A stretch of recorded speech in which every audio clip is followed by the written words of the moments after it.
এবার বৃক্ষ মেলা 2024-এর প্রতিপাদ্য বাংলাদেশ অনুষ্ঠান সঞ্চালনায় আপনাদের সাথে আছি।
আজকের অনুষ্ঠানে উপস্থিত থাকার জন্য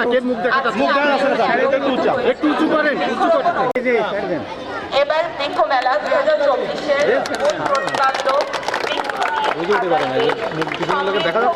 বাংলাদেশ অনুষ্ঠান সঞ্চালনায় আপনাদের সাথে আছি।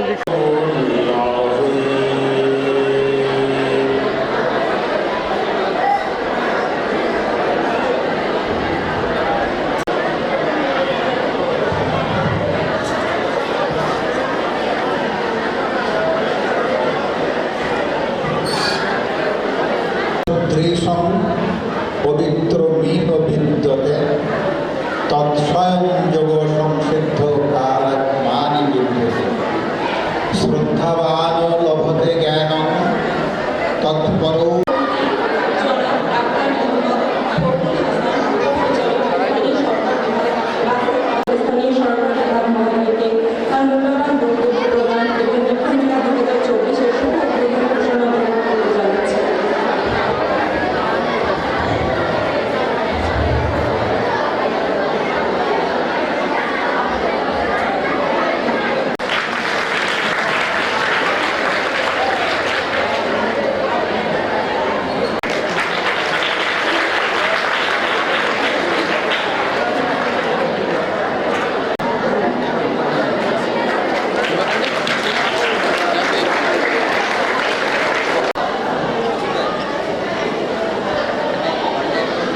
بسم الله الرحمن الرحيم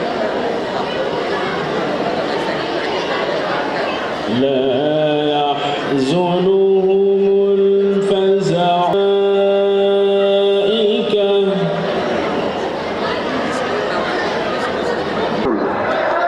এই সম্পদকে বৃদ্ধি করার জন্য এই বোনাস ফলের ঔষধি সম্পদকে বৃদ্ধি করার জন্য লাগাতে হবে। প্রান্তিক ভূমি হচ্ছে আপনার বাড়ির আঙিনা, নদীর পাড়, খালের পাড়, রাস্তা, রাস্তার কিনারা, নবনির্মিত বাঁধ।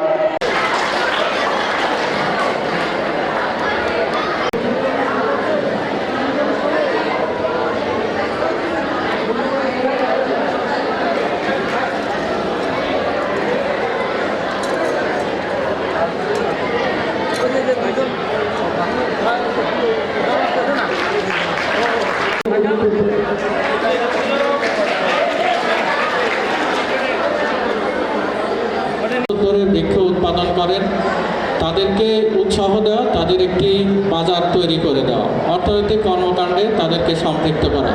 এর পাশাপাশি আরও একটি উদ্দেশ্য আছে, সেটি হচ্ছে সরকারিভাবে আমাদের যে নার্সারিগুলো আছে সেই নার্সারিগুলোকেও প্রমোট করা।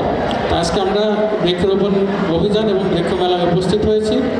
ইতিমধ্যে আপনারা অবগত হয়েছেন এই মেলাটি 29শে সেপ্টেম্বর অর্থাৎ আজকে থেকে আগামী 5 অক্টোবর পর্যন্ত অনুষ্ঠিত হবে। এই মেলার মাধ্যমে আমাদের যারা স্টেক হোল্ডার আছেন তারা এই মেলাটিতে আসবেন এবং মেলার যে বৈশিষ্ট্য, বিভিন্ন যে স্টলগুলো আছে সেগুলো পরিদর্শন করে আমাদের যে বৃক্ষগুলি আছে সেই বৃক্ষগুলোর সাথে পরিচিত হওয়ার পাশাপাশি এখান থেকে বৃক্ষ কিনে নিয়ে, গাছ কিনে নিয়ে যা বাড়িতে রোপণ করে সেটি পরিচর্যা করবেন। আমরা ছোটোবেলায় একটি বিজ্ঞাপন দেখতাম বাংলাদেশ টেলিভিশনে, সেটি হচ্ছে এরকম: একজন বয়স্ক লোক যিনি পেশায় আয়ুর্বেদিক চিকিৎসক, তিনি তার নাতিসহ একটি জঙ্গলে গিয়েছেন। তিনি জঙ্গলে থেকে এর আগে বিভিন্ন ধরনের ভেষজ গাছের পাতা, ছাল বা ফল সংগ্রহ করতেন। যে সময়টাই তিনি গিয়েছেন সেই সময় আসলে তিনি একটি হরিতকি গাছ, অর্জুন গাছ খুঁজছেন, কিন্তু সেই জঙ্গলে সেই গাছগুলি আসলে তিনি পাননি। অর্থাৎ এই গাছগুলো জঙ্গল থেকে বা সেই বন থেকে কেটে উজাড় করে দেওয়া হয়েছে। বাংলাদেশের অনেক জায়গায় আসলে সফেদা গাছ দেখা যায় না। আমি ছোটোবেলায় একটি ফলের খুবই ভক্ত ছিলাম, সেটি হচ্ছে আতা গাছ বা আতা ফল, সেটিও আসলে দেখি না। একসময় আতা মোটামুটি বাজারে পাওয়া যেত, হাটের দিনগুলোতে এটি দেখা যেত, কিন্তু এটি এখন দেখা যায় না। আরও একটি ফলের কথা আমার মনে পড়ে, ডাওয়া ফল, সেই ফলটিও এখন আসলে বাজারে দেখি না। তা এই জাতীয় ফল যেগুলি আছে সেগুলোই চাষ বা এগুলোই রোপণ করতে হবে, তাহলে আমরা আমাদের যে ফলের যে চাহিদা সেটি পূরণ করতে পারবো। পাশাপাশি আমাদেরকে যে বর্ষার মৌসুম চলছে সেখানে বৃক্ষরোপণ করতে হবে। বৃক্ষরোপণ অভিযান ও বৃক্ষ মেলা সুন্দর এবং সুষ্ঠুভাবে পরিচালিত হয়ে আসছে। প্রতি বছরের ন্যায় এবারও এই প্রতিকূল পরিবেশের ভিতরে আমাদের এই বৃক্ষ মেলা একটু দেরিতে আয়োজন করা হয়েছে। এজন্য আমরা আমাদের পক্ষ থেকে দুঃখিত। আমাদের সামাজিক বন বিভাগ বাগেরহাট প্রতি বছরই আমাদের বনায়ন কার্যক্রম, আমাদের এই পরিবেশ ভারসাম্য রক্ষা করার স্বার্থে আমরা সামাজিক বন বিভাগ বাগেরহাট থেকে প্রতি বছর প্রচুর পরিমাণে বৃক্ষ লাগাই।